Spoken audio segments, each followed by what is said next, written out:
Quer dizer, eu vou preservar a minha autenticidade, o que eu sou. E se você pensar isso dentro de um contexto, as pessoas estarão cada vez mais desconectadas delas. As pessoas vão procurar o yoga não mais por uma questão estética, não mais por uma questão de moda. Elas vão procurar por uma questão mesmo de sobrevivência. As pessoas passam horas e horas do dia com o celular, com o computador, trabalhando, virando quase a noite para poder, na realidade do Brasil, sobreviver. Mas o que acontece? As pessoas estarão cada vez mais estressadas, cada vez mais necessitando de um oásis dela. E eu entendo que o yoga é o caminho para isso. Se nós tivermos, aí entra a questão da integridade, com um conhecimento. Imagina a pessoa que chega para você, eu quero fazer aula de yoga para suar. E de repente você tem uma aula mais introspectiva. Aí você vai deixar de ser o que você é para dar uma aula de yoga para aquela pessoa que quer suar?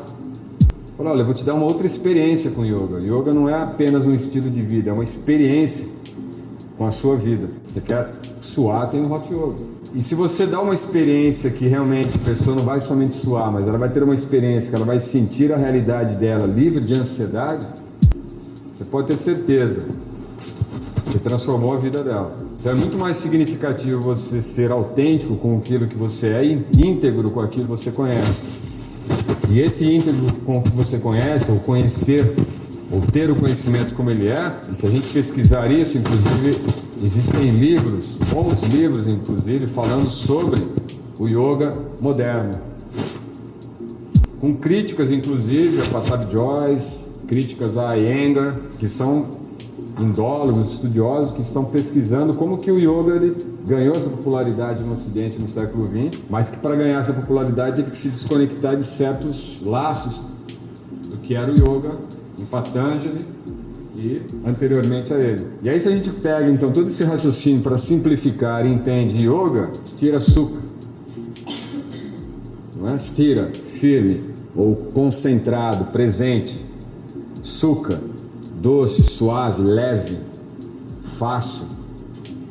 O yoga então não é algo para ser difícil, não é algo para se lesionar, amargo, duro. Estou tão bem com o aula de yoga, saio de lá irritado, porque assim a aula é tensa. Não é assim que funciona.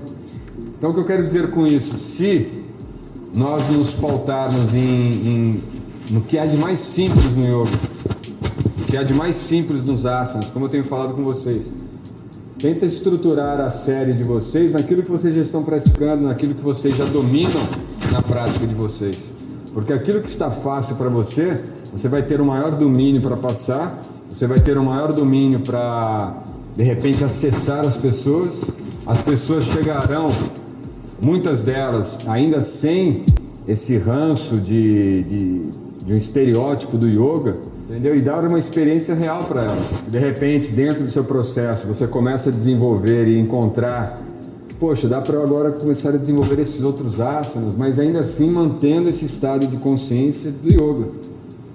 Leve, presente. O que eu quero dizer, na verdade, é, dentro do que a gente vê no VVY, de ter essa questão da integridade, da autenticidade, é para que vocês se tornem profissionais do yoga mesmo. Porque uma coisa é você ser um professor de yoga, que você vai lá, dá aula, todo mundo soa, sai feliz da vida, depois vai para a choperia. Não está nada de errado nisso.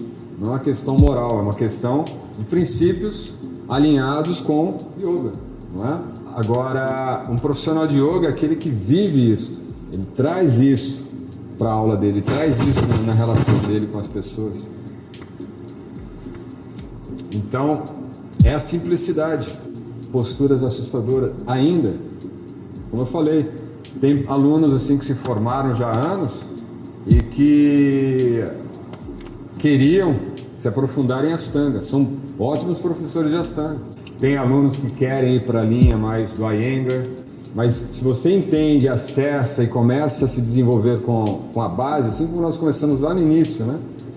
O desenvolvimento dos asanas de base, né? O que é a base do Tadasana? Você entender ali que são estruturas do seu corpo que vão se sobrepor para construir o Tadasana, mas a base, o pilar está lá nos pés.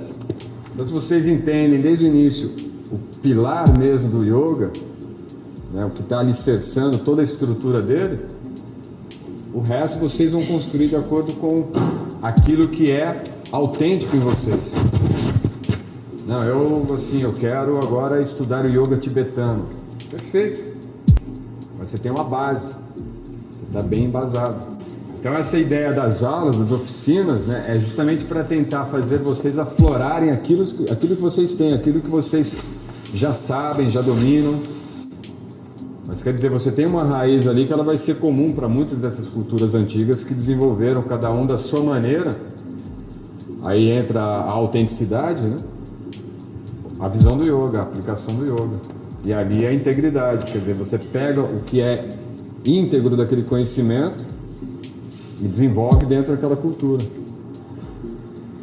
Então quer dizer, vocês têm uma cultura, vocês têm uma história. Pegar esse conhecimento como ele é, e ele vai ser filtrado por vocês. Vocês vão trazer isso à tona com uma característica única que é de vocês. Isso não é errado.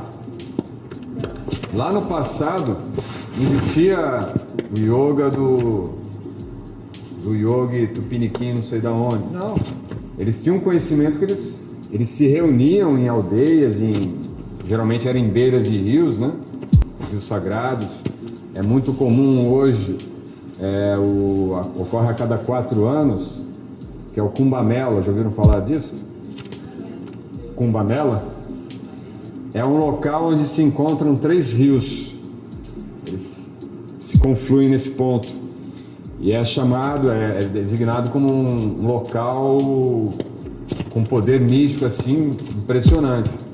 Eu fui lá num período que não estava ocorrendo esse evento, né? E é um lugar assim impressionante. É o rio Sarasvati, acho que o rio de Amuna e o Ganges, se não me engano. São 3 rios sagrados. Acho que é o Ganges mesmo, são os 3 juntos ali.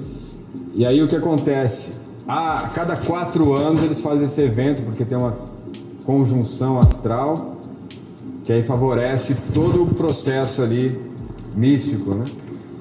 E ali tem encontros de sábios, yogis, vem gente de várias regiões, e tem yogis que só aparecem lá nesse período. Você não encontra eles em lugar nenhum. Eles só se encontram lá. E tem um que é até famoso. E ele aparece no meio do Ganges, do nada. Ninguém sabe esse figura quem é. Eles só sabem que ele aparece. Ele aparece no meio do Ganges. Ele sobe assim, é médio, depois desaparece de novo. Tem fotos, tem um monte de coisa. Agora você não sabe também, os indianos são muito loucos, né, para isso. Mas aí tem os sadhus, tem os babas, que eram nus, né?